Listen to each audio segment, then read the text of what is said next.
पहला ऑप्शन है कि मैं आज आपको 1 करोड़ रुपए दे रहा हूँ, ठीक है, और दूसरे ऑप्शन में मैं आज आपको 1 रुपया दूंगा, वो डेली डबल होगा 30 डेज तक। अमीर कैसे बना जाए।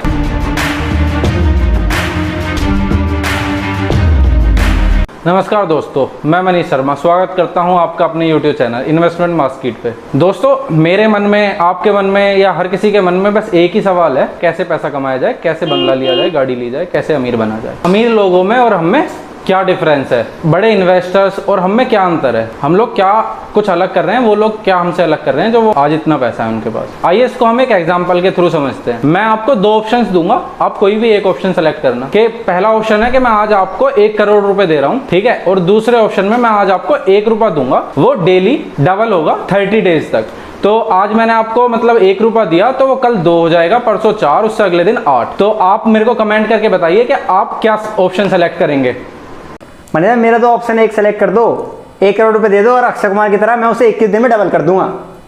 देखा दोस्तों, जैसे गौरव भाई ने ऑप्शन 1 सेलेक्ट किया, अक्सर 90% लोग, 90 से भी ज्यादा % लोग इसी ऑप्शन 1 को ही सेलेक्ट करते हैं। यहाँ की आप मुझसे भी पूछते हो तो मैं भी ऑप्शन 1 ही सेलेक्ट कर लेता। अब मैं आपको समझाना चाहूंगा कि आपने अपना कितना बड़ा नुकसान कर लिया है। ऑप्शन 1 में जैसा गौरव भाई ने बोला 21 दिन में डबल कर लेंगे, तो गौरव भाई 2 करोड़ रुपया कर लेंगे अपना। अब ऑप्शन 2 को आ जाइए। अगर ऑप्शन 2 को हम कैलकुलेट करें तो ऑप्शन 2 हो जाएगा 2 × 2 × 2 × 29 टाइम्स।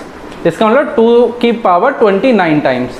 तो अगर हम इसको कैलकुलेट करके निकालेंगे तो ये आएगा 53 करोड़ रुपीस अप्रोक्सीमेटली। और मान लो ये महीना 30 का ना होकर 31 डेज का होता तो ये हो जाता 106 करोड़ रुपए।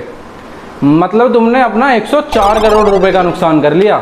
यही फर्क है हमारी सोच में और बड़े बड़े अमीर लोगों की डिसीजन मेकिंग में। ये तो हो गया एक वर्चुअल एग्जांपल। अगर हम एक रियल लाइफ एग्जांपल की बात करें, मानो कि आप अपनी सैलरी से 5000 रुपए पर महीने अपने फ्यूचर के लिए अलग निकाल के रख रहे हैं और आपको इसको इन्वेस्ट कर रहे हैं 20% के रिटर्न से। तो अगर ये आपने 5000 रुपए 30 साल तक इन्वेस्ट किए तो आपका जो 30 साल बाद जो आपका अमाउंट होगा वो करीबन होगा 10 करोड़ रुपए के आसपास। और मान लो यही रिटर्न आपका 20% ना होके घट के 15% रह जाए बाई चांस, तो आपको लगेगा कि आपने बस 5% ही तो रिटर्न घटाया। अगर मैं देखूं 5000 रुपए तो 250 रुपए कम हो गए। अगर लेकिन आप अब इसको यहाँ पे देखें तो यहाँ पे आप 10 करोड़ से घट के सीधे 3 करोड़ पे आ जाएंगे। मतलब आपने अपना 3 गुना नुकसान कर लिया, लगभग 7 करोड़ रुपए का नुकसान कर लिया।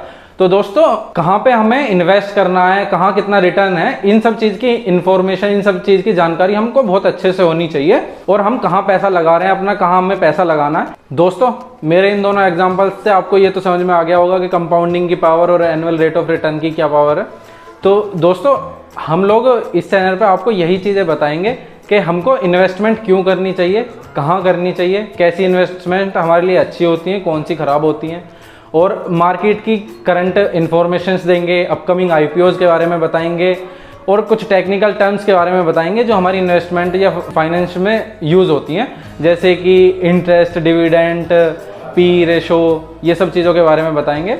और हम यहाँ पे आपको उन लोगों के बारे में भी बताएंगे कि बड़े बड़े इन्वेस्टरों ने ऐसी क्या स्ट्रेटेजी यूज़ की कि उन्होंने आज इतनी वेल्थ डेवलप कर ली है। इस चैनल को हमारा स्टार्ट करने का मोटिव है कि जैसे कि महिंद्रा सर ने बोला है कि इंडिया में फाइनेंशियल एजुकेशन उस लेवल की नहीं है, तो उसकी तरफ हमारा एक छोटा सा कदम।